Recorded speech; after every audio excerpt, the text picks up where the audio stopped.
intentionally reduce supply to keep prices up and therefore optimize profits that way.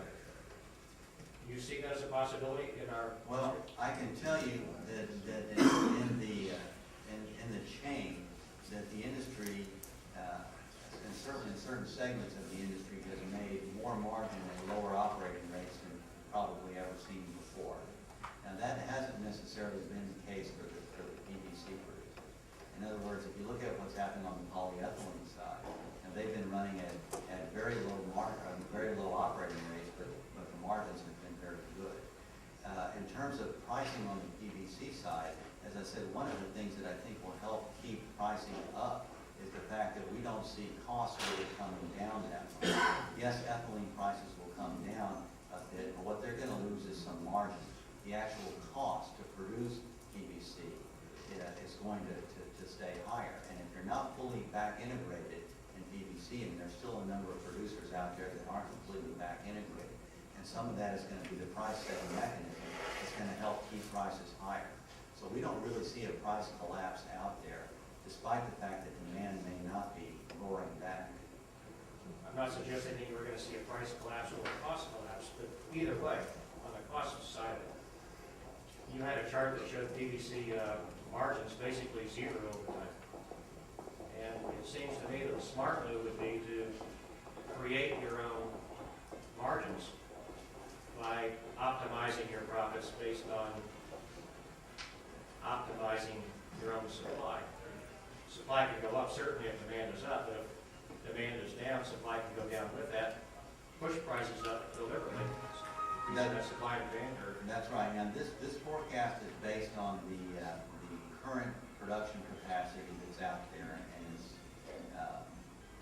as I mentioned earlier in the presentation, there's a significant amount of what I would call non-integrated production capacity that's out there that I would say is on the ball. If that capacity is taken offline, then you could see, and that may happen, and you could see operating rates move up, or effective operating rates move up, and also keep pressure on prices.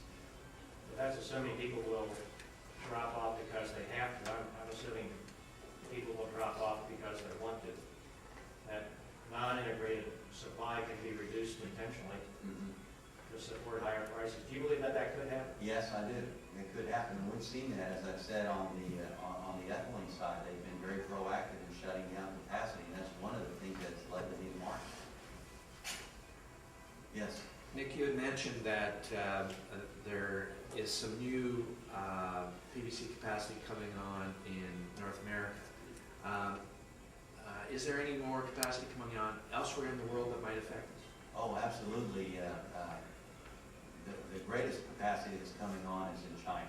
There's a tremendous amount of capacity coming on in China. But as I said, most of that is associated with this alternative technology.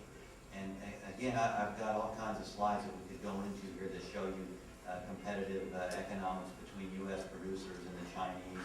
And our view is that when you look at this, our forecast for natural gas and ethane, et cetera, it says that the U.S. producers will be competitive with that capacity that's coming up in China.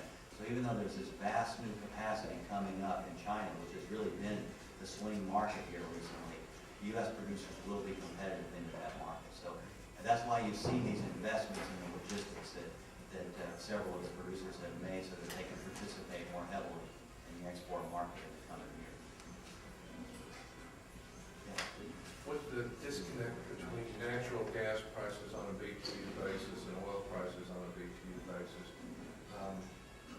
What advantage does the natural gas-based ethylene producers have against the naphtha base? Well, it's huge right now, and it varies. It varies, but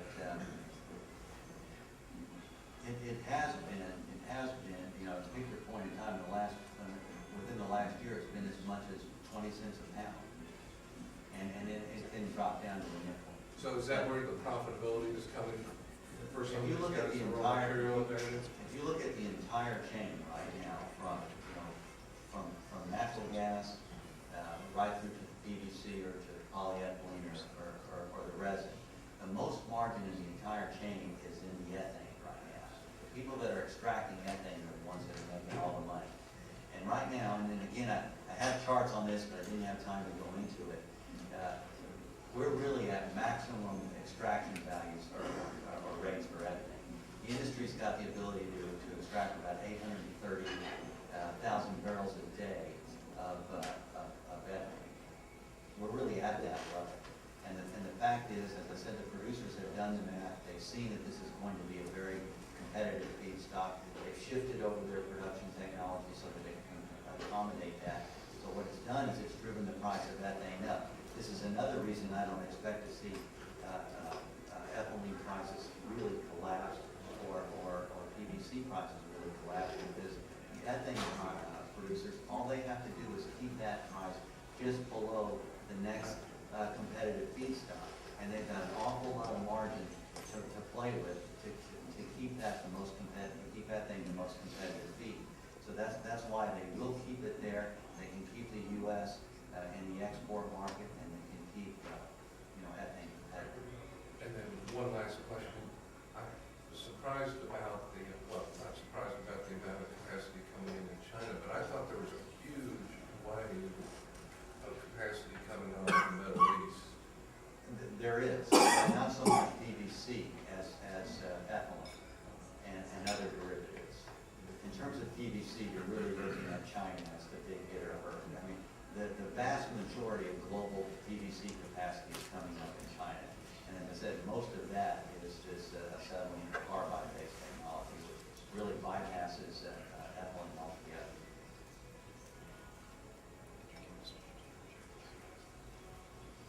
As I said, I have a whole lot more here that I could share with you folks if we have time. Any of you that are interested in the presentation, let me know. Any of you that are not clients to PVC, to CMAI reports, and you'd like to see more of this, let me know. Give me your card. I'll be happy to get you set up on free trials for our reports where you can see this kind of data on